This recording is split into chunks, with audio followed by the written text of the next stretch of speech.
పవన్ కళ్యాణ్ గారు గతంలో లడ్డులో కొవ్వు కలిసింది, జంతువులు కొవ్వు కలిసింది అనేసి మెట్లు అడిగారు. ఇప్పుడు ఎలా చూస్తారండి దీన్ని? సిట్ ఇచ్చింది కదా నివేదిక కోర్టుకి. ఈ రోజున సిట్ అధికారులు హైకోర్టుకి నివేదిక ఇవ్వడం జరిగింది. లడ్డూలో ఎటువంటి కల్తీ జరగలేదని చెప్పి.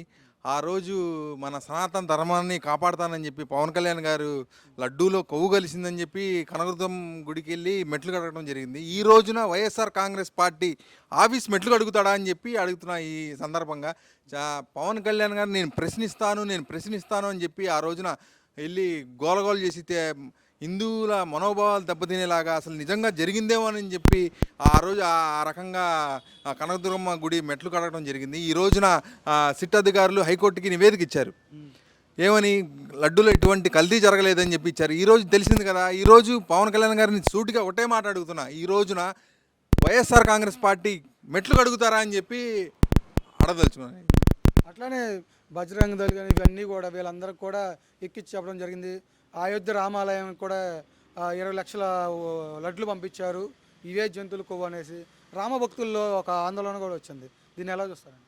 ఇది తిరుమల తిరుపతి దేవస్థానం అనేది ఒక ఆంధ్ర వాళ్ళదే కాదు, అది టోటల్ ఇండియాది. అది ఆ రోజున ఎవరైతే వైఎస్ఆర్ కాంగ్రెస్ పార్టీ ఆఫీస్ మీదకి వచ్చారో, ఎవరైతే వైఎస్ఆర్ కాంగ్రెస్ పార్టీ ఆఫీస్ మీద అబండాలు వేశారు, వైఎస్ఆర్ కాంగ్రెస్ పార్టీ మీద బురద జల్లే కార్యక్రమం చేశారు, ప్రతి ఒక్కళ్ళకి సూటిగా ఒకటే ప్రశ్నిస్తున్నా.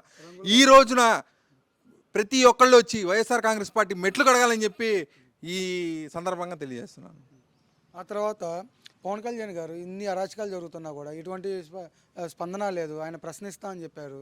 ఇంతవరకు ఏ విషయంలో కూడా ప్రశ్నించట్లేదు ప్రభుత్వాన్ని కూడా. దీన్ని ఎలా చూస్తారండి? పవన్ కళ్యాణ్ గారు మీకు 2 చోట్ల కూడా గెలిచే ఇది లేదు. అయినా సరే ప్రజలు మీకు 21 స్థానాలు గెలిపించి ఇచ్చారు. మీరు నేను ప్రశ్నిస్తాను, ప్రజల తరపున మాట్లాడతాను, ప్రజల తరపున నించుంటానని చెప్పి ఈరోజు ఏం జరిగినా సరే దళితుల మీద ఒక పక్కన చూస్తూ ఉంటే మందా సాల్మన్ని ఆ రకంగా చనిపోయారు. మీరు ఈ రోజుకి కూడా ఒక్క నిమిషం కూడా దాని గురించి ఏం మాట్లాడరు. మీరు ప్రతిదానికి నేను ప్రశ్నిస్తాను, నేను ఉన్నాను అని చెప్పి మనిషి ఈరోజు చూస్తూ ఉంటే ఎక్కడా అసలు ఆచూకీ లేదు మనిషిది. ఈ రోజున పవన్ కళ్యాణ్ గారు మీకు ప్రజలు మంచి స్థానాన్ని ఇచ్చారు, 21 స్థానాన్ని. దాన్ని మీరు ఇచ్చేయండి. కానీ ఒకళ్ళ గురించి మీరు బురద వెళ్ళే కార్యక్రమం అదే పనిగా పట్టినట్టు ఉంది మీకు.